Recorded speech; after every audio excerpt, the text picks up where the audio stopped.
is my voice reflections for my final project, my human values project, which is focusing on addiction and people in addiction and common misconceptions about who's an addict and who suffers from addiction. So I just want to start off by talking about some personal aspects that I've put into my project, which have been very important to me and important to me to make this project, and also an important human value, or a value that I consider to be very important in my experience, which is sobriety, which is respect, which is growing from trauma, acceptance from family members, acceptance from society, and being shown with respect and value in the world, because I think that sometimes addicts can be very less valued or seen as failures to society, or seen as maybe like homeless people or people who've let go of their lives, or this has destroyed their lives, which is very common actually. Like, addiction does tend to destroy many people's lives, but it's not something that someone chooses. It's a disease. It's the disease of addiction. I think that's quite a common misconception when it comes to addiction. So for me, and in my life, I've been in NA and AA spaces. I have many friends who are both in the AA and the NA communities, and I've also suffered in those, had to be in those spaces as well. So this is a very interesting piece of art that I've created about this topic. So I want to start off by talking about the different elements here and some inspiration that I got. So most of my inspiration for the Aphrodite figurine, the trees and the blankets that she's sitting on, I will add, the photo should be in front of, photo of my art piece should be in front of this video, so I can sort of point out which areas I'm talking about are Klimt inspired. The reason I love his work as well is just, I love the gold, I love the humans and the images, the faces and all of that, and I think that the gold trees also do symbolize quite a lot for me, in the sense of a heavenish, like heaven and wealth in yourself and feeling good in yourself. I think that's sort of heaven in a way.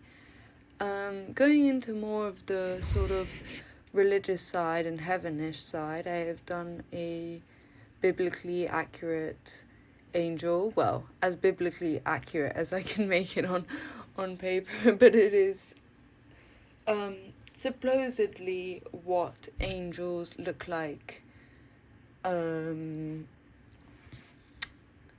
real life. I don't know, depending on what you believe in. So the reason that I've done an angel, and also at the left hand corner I've done a Mary, is because a lot of addicts find religious freedom, religious aspects in their lives that have helped a lot. I think I don't want to go too deep into religion and stuff like that, but it's very helpful, and it's very interesting how certain people can also get over religious trauma, which is something else that I've put in with the biblical angel, is that when I look at a biblical angel, it looks a lot like some thing, some sort of creepy-ish creature that is watching everyone, and their eyes are on everyone, and I think that doesn't leave room for mistakes, or it doesn't leave room for regrets, because you're being watched constantly, which I think is quite a scary concept. I don't know if that can relate to being maybe a protective concept for some people when it comes to relapsing and just preventing relapse in a way. So there's a lot of elements here. Also, the goat sort of figure, sort of representing the devil, and sort of the way that certain addicts think that their behaviors are like devil worshipping or stuff like that, or going to hell and stuff like that. And I think that's why a big part of my art piece is forgiveness and peace, because there's a lot of regret and a lot of fear of going to hell and stuff like that, which I think is actually a really common fear in a lot of people. So we got some pills, we've got some syringes, sort of implying drug use. I've also got some tinfoil wraps, talking also just substances. I sort of decided to do these things in quite a 2D looking way, so it kind of relates back to the sort of one of the videos about the addiction in a cartoon version, because I wanted it to be quite obvious that these instruments, they look scary, they look intimidating, but they're so addictive, and they're in these drug spaces, and isn't a lot of healthy options. Well, I mean, obviously doing drugs anyways isn't healthy, but dirty needles and blood exchanges and all of those things is really quite common in the drug community, and actually dying of not just overdoses, but actually of diseases and different illnesses that can come from sharing needles and from using needles in the first place. Then we have this man on the right hand corner, and he's in a position called the Fent Bend, which is a condition that most people, when they abuse fentanyl, can end up the half of their bodies cannot hold themselves up anymore. So they most of the time are bent over, and most of the time their underwear is showing or their backsides are showing. And that is why I gave him some love heart underwear, because I think we need to respect these people more. I think we need to understand that they are dying of the disease of addiction, and they are suffering a lot, and they are suffering also because of the health and also mental health system in the US, which is a huge aspect of how they're getting hold of these drugs, how they're getting addicted to these drugs. Fentanyl was not first known as a street drug, it was a prescribed drug, which I think is really important to their story, which is that society has tended to give drugs out. As a society, you take a couple painkillers, you take a couple opiates, and you feel better. And people who have trauma or history with depression or history with anxiety, most of the time a quick way out of that can be different substances, even alcohol, to feel like themselves again, to feel like they can socialize, to feel like they can be part of a community. And yeah, so something else I wanted to talk about as well is the Aphrodite, and the reason I decided to include Aphrodite in this. She is a symbol of intense beauty. She is also a matchmaker, I guess, a lover in a way. And I think that she also represents beauty that can't actually be found in the real world. I think she represents something so beautiful and so pure, and I think that society is so harsh and so rough that, you know, she's not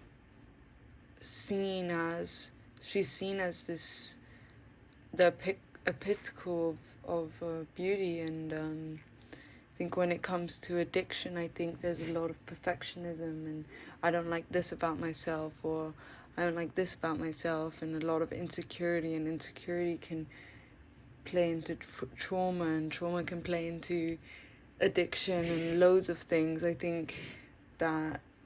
don't think that her herself represents any sort of addiction. I think it's just, again, going back to the fact that it's not like something that just targets certain groups of people. I think there's a big amount that I've spoken about in some of my research about how it can affect minorities, and drugs and alcohol can be easier to find or easier to get in different areas and for different minorities as well. But it's so common. We live in a world of addicts. Everyone in their own way is an addict. I've met a lot of addicts who've admitted to their problems, but there's a lot of people in our society who do not recognize their issues, and that's where I kind of come in with the girls in the middle, where one of them is saying it's one hit. And what I wanted by these two girls is I didn't want it to be obvious who's manipulating who, because I wanted the blue girl to either be, it's just one hit, like you're gonna be fine, like just do it because you're not, it's cool or whatever. Or I wanted her to be like, oh, it's just one hit, right? Like, that's it. And I think that's really, like, a valuable aspect of addiction, is where it starts, who starts it, peer pressure, these types of things. I think they're really important. The screaming face, I think, so frustration, I think it's more, for me, the way I did it, but obviously everyone's going to look at something and find a different aspect inside it. But for me, it is the pain of recovery and the struggles of actually having to stop and having to look at yourself and analyze yourself and go through the step process and go through withdrawals and have all of that. And the reason I've drawn some squiggly like lines and gorgeous lines is supposed to be like waves, like turns in the way we recover. We don't, it's never a smooth road. Relapse is part of recovery, and there's just so much beauty in that, even though it's super scary and it's not easy. But there's so much beauty that people are giving back and all this. And the hand is I think it's pretty self-explanatory. It's a very obvious sort of overdose, a very sort of obvious in your face type suicidal moment, I would say. But I think that it also represents the drugs it's like you're slowly killing yourself. I think when it comes to drug addictions, most people are dying, or they're already dead, which is also something that's really hard, but it's why recovery is so gorgeous, is because it's not easy, but people make it, and the stories they have to say about it is incredible. The girl with the red bikini is supposed to represent how weed and marijuana is so accepted into our community and into the US and all of this type of stuff, making it legal and everything like that. And you guys may not agree. I don't know. I'm not assuming anything, but I think that weed is a very dangerous drug. I think it's a gateway drug. I think a lot of people start off young, smoking joints or whatever their whatever way they take that substance, and I think that it can lead to serious addictions. I think you can be addicted to the feeling of weed. Marijuana is actually not an addictive drug, but I think that it's so accepted in our society as a drug that we need to tone that down a bit and realize that that it is a drug and you are affecting your body, you're affecting your mind. I think a lot of that I wanted to grasp the sort of way of that it's cool, or that it's socially acceptable, or that it's important, or those types of things, when it's not in my opinion, it's not something that's gonna make you a better person, not gonna make you cooler. But I think that that's really important to talk about when it comes to addiction, when it comes to teen addiction. The fact that it's mostly peer pressure, it's mostly you're cool by doing this, you're accepted by doing this, when it can actually lead into long-term adulthood issues, which can be really detrimenting to someone's future and to someone's education and health. We also have the upside down woman. She is sort of there to represent the depression and the feeling of not having the substance with you or in your body anymore. I think you can look at it in so many different ways. I don't want to give too much about that one. I think I don't want to give too much about any of them. Honestly, if you just take a few minutes to look at it before you even listen to this for yourself, then that would be the most amazing way to look at this art piece. But it is graded, so it's up to you how you want to look at it. The lips, the tongue, the silver teeth, I think, again, society, being accepted into society, the red lips, the sort of tongue sticking out, the kind of illness that you can get from addiction, the kind of manipulative behaviors and the behaviors of lots of people. Sorry, my neighbors are loud. And yeah, so I think it's quite a nice touch. I think I like that one a lot. The fish at the bottom, the fish is from my own personal experience and how I managed to find peace, and how I've managed to grow from my past, and how I managed to grow from my childhood, and also for other people growing from trauma and stuff like that. I think fish are my favorite animal. I mean, they're my favorite sea animal. But we can get into my favorite animal another time. But yeah, they're just really freeing animals in my opinion.